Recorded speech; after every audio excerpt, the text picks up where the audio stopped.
23. Then the whole company of them arose and brought him before Pilate.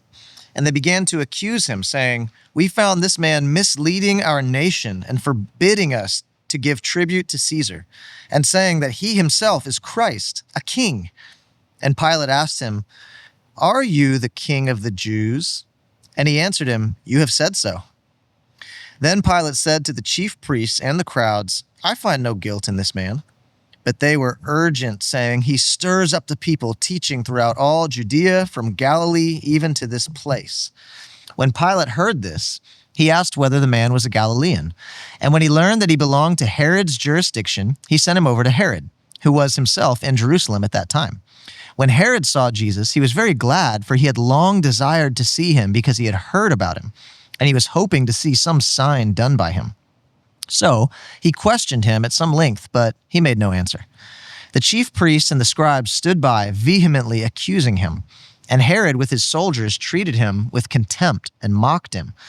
Then, arraying him in splendid clothing, he sent him back to Pilate. And Herod and Pilate became friends with each other that very day. For before this, they had been at enmity with each other.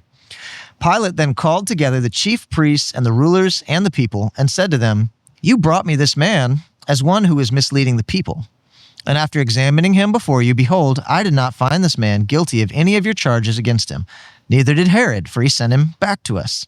Look, nothing deserving death has been done by him. I will therefore punish and release him."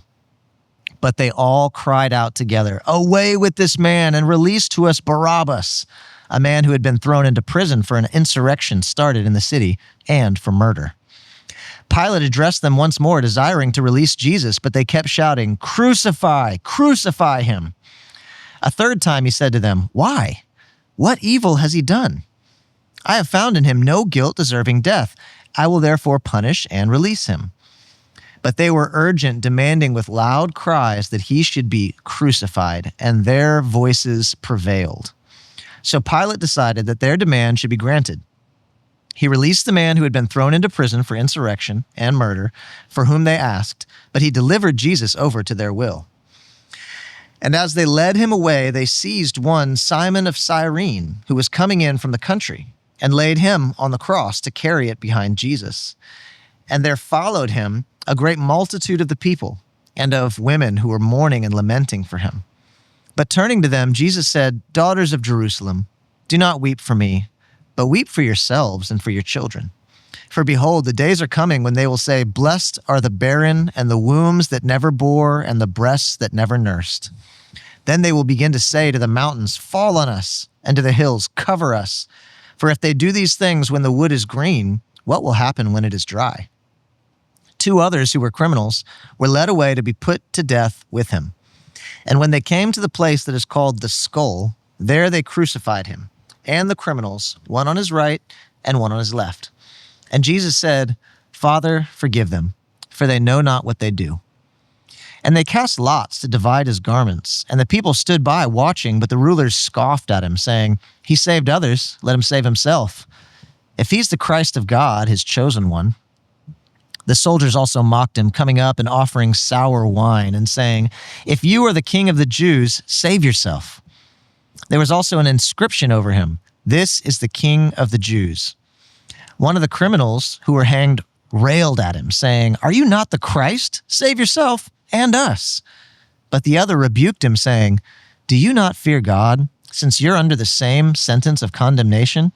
And we, indeed, justly, for we are receiving the due reward of our deeds. But this man has done nothing wrong." And he said, "Jesus, remember me when you come into your kingdom." And he said to him, "Truly, I say to you, today you will be with me in paradise."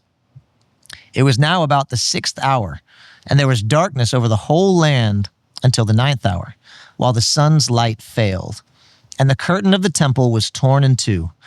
Then Jesus, calling out with a loud voice, said, "Father, into your hands I commit my spirit." And having said this, he breathed his last. Now, when the centurion saw what had taken place, he praised God, saying, "Certainly this man was innocent." And all the crowds that assembled for this spectacle, when they saw what had taken place, returned home, beating their breasts. And all his acquaintances And the women who had followed him from Galilee stood at a distance watching these things. Now there was a man named Joseph from the Jewish town of Arimathea. He was a member of the council, a good and righteous man, who had not consented to their decision and action, and he was looking for the kingdom of God. This man went to Pilate and asked for the body of Jesus.